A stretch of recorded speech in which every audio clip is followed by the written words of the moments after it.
Quran surah ke-51 ayat ke-24 sampai 30, paling kanan sebelah bawah. Hal ataka hadithu dhaif Ibrahim al-mukramin. Kata Allah, hei umatnya Muhammad sallallahu alaihi wasallam, pernah enggak dengar kisah Nabi Ibrahim yang kedatangan tamu di malam-malam? Tamu itu sesungguhnya ingin datang ke tempatnya Nabi Lut, tapi mampir ke tempatnya Nabi Ibrahim. Datang tengah malam menjelang subuh, kalau kita katakan jam 2:30 malam. Tiba-tiba mereka berkata, Assalamualaikum, Assalamualaikum, Assalamualaikum. Iddakhalu alaihi faqalu salama. Ketika mereka datang ke tempat Nabi Ibrahim, mereka mengatakan Assalamualaikum. Masya Allah. Contoh, antum 2:30, tiba-tiba kedatangan tamu malam-malam.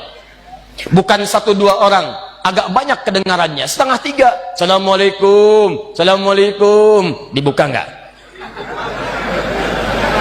Ganti jawaban, Assalamualaikum, Assalamualaikum. Dijawab enggak? Benar. Assalamualaikum, Waalaikumsalam, Assalamualaikum, Waalaikumsalam. Buka? Tidak. Bagus. Mengucapkan salam hukumnya sunnah, tapi menjawab salam hukumnya wajib. Quran surah ke-4 ayat 86, paling kanan sebelah bawah di mushaf. Wa idza huyyitum bi tahiyyatin fahayyu bi ahsana minha aw rudduha. Kalau Anda diucapkan salam kepada Anda, maka jawab dengan yang lebih bagus. Assalamualaikum, Waalaikumsalam warahmatullahi wabarakatuh. Aw rudduha, atau semisalnya Waalaikumsalam.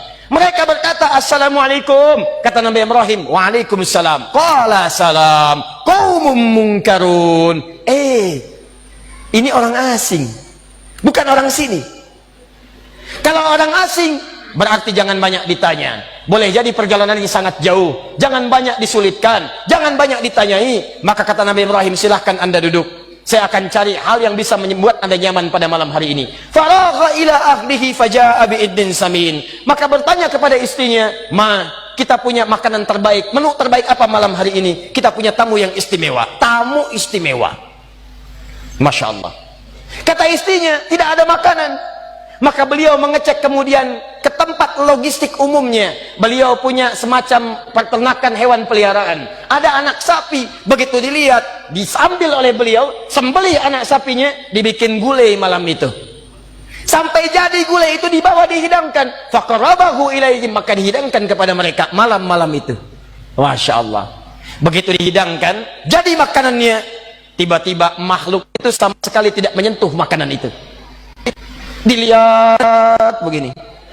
Kata Nabi Ibrahim, qala ala ta'kulun, kok nggak dimakan-makan? Lihat begini. Begitu melihat ke bawah, kakinya tak nampak ke lantai. Kalau Anda dalam posisi Nabi Ibrahim pada saat itu, apa yang dilakukan? Sudah nggak bisa lari karena tamunya di sekitaran, antum di situ. Dilari sudah nggak bisa. Makanya bahasa ayatnya mengatakan fa'aujasa minhum khifah. Maka mulai merasa takut tapi tak punya peluang untuk mengelak. Rasa takut yang sudah tidak punya peluang untuk berlari dan mengelak, itu bahasa Arabnya aujasa khifah. Fa'aujasa minhum khifah. Qalu la takhaf. Maka mereka berkata, jangan takut, jangan khawatir. Kami ini sesungguhnya bukan tamu biasa. Kami malaikat yang sedang menyamar. Kami malaikat datang menyamar, ingin mengabarkan datang ke tempatnya Nabi Lut, cuman mampir ke sini karena Anda muliakan kami pada malam hari ini. Umumnya orang kedatangan tamu malam-malam, jangankan disambut, disapa pun tidak. Jangankan disambut, lampu pun dinyalakan tidak. Jangankan disambut, pintu pun dibukakan tidak. Anda ini pintu dibuka, salam dijawab, hidangan disampaikan. Maka Allah berikan kabar gembira. Karena Anda beramal dengan amalan yang tidak biasa, maka Allah pun membalas kepada Anda anugerah yang tidak biasa. Kata orang, istri Anda tidak akan pernah mengandung karena monopos, mandul kata medis, monopos kata klinis. Maka Allah berikan kabar gembira, dengan izin Allah, istri Anda akan mengandung dan melahirkan seorang anak yang cerdas. Fabasyaruhu bigulamin alim. Maka kata para pakar tafsir, ini adalah isyarat bagi kita semua. Kalau Anda punya harapan, punya doa, punya keinginan yang menurut orang mustahil. Kata orang penyakitnya nggak akan sembuh. Kata orang proyek ini mustahil. Kata orang ini nggak bisa. Maka rumus Qur'annya, kerjakan amalan yang tidak biasa. Kerjakan amalan di atas amalan rata-rata. Orang malam tidur, Anda bangun. Orang malam siang makan, Anda puasa. Orang baca Quran 1 juz, Anda 10 juz. Begitu selesai amalan itu, maka bermohonlah kepada Allah untuk mengabulkan apa yang Anda mintakan. Itu yang disebutkan, diisyaratkan di Quran surah kelima Al-Maidah ayat 35. Paling kanan sebelah bawah di mushaf. Ya ayyuhalladzina amanu taqullaha wabtaghu ilaihil wasilah.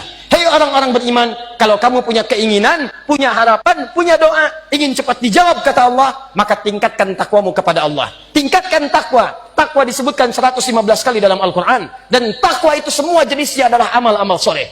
Salat itu takwa, puasa itu takwa, haji itu takwa. Salat takwa, Al-Baqarah ayat 2-3. Dzalikal kitabu la raiba fihi hudan lil. Siapa muttaqin? Orang yang salat. Alladzina yu'minuna bil ghaib wa yuqimunas. Puasa tujuannya takwa. Al-Baqarah ayat 183. Ya ayyuhalladzina amanu kutiba alaikumus kama kutiba alal ladzina min la'allakum. Haji bekalnya takwa. Al-Baqarah ayat 197 paling kanan sebelah atas. Al-hajju asyhurun ma'lumat faman farada fihinna al-hajja fala rafatha wala fusuqa wala jidala fil hajj wa ma taf'alu min khairin ya'lamhu Allah wa tazawwadu fa inna khairaz zadi taqwa. Jadi kalau Anda punya keinginan, punya harapan, punya apa yang Anda mohonkan kata orang mustahil, maka tingkatkan takwa. Ayo banyakin sholatnya, kerjakan puasanya, ayo siapkan cita-citanya, termasuk infak itu bagian dari takwa. Ayo sedekah. Quran surah ketiga Ali Imran ayat 133 sampai 134, paling kanan sebelah atas di mushaf. Wasari'u ila maghfiratin min rabbikum wa jannatin arduha as-samawati wal ardu uiddat lil muttaqin. Siapa orang takwa di situ? Ayat 134-nya. Alladzina yunfiquna fis sarra'i wad dharra. Istighfar bagian dari takwa. Wasari'u ila maghfirah. Karena itu ketika Nabi Nuh mengatakan kepada umatnya, Quran surah 71 ayat 10, faqultu astaghfiru rabbakum innahu kana ghaffara. Saya katakan pada umatku, ayo banyak istighfar, banyak istighfar, banyak istighfar. Allah pasti akan menerima tobat kita. Apa manfaat istighfar itu? Teruskan ayatnya. Yursilis samaa 'alaikum midrara. Yang tidak pernah hujan, yang kering, yang gak ada hujan, orang yang banyak istighfar di tempat itu, maka Allah akan turunkan hujan di dalamnya. Wa yumditkum bi amwalin wa banina. Orang yang rezekinya seret, kerja ditolak, dari di sini tidak dapat, peluang ada nggak kebagian, maka orang yang istighfar kata Allah, yumditkum bi amwalin. Semakin banyak istighfarnya, semakin kami tumbuhkan, banyakkan, limpahkan rezeki kepadanya. Wa banina, termasuk keturunan. Cuman persoalannya kita kembalikan ke awal, malaikat tidak punya nafsu. Begitu dihidangkan makanan, disuguhkan karena tidak ada nafsu, maka tidak ada dorongan kemudian untuk bisa menikmatinya.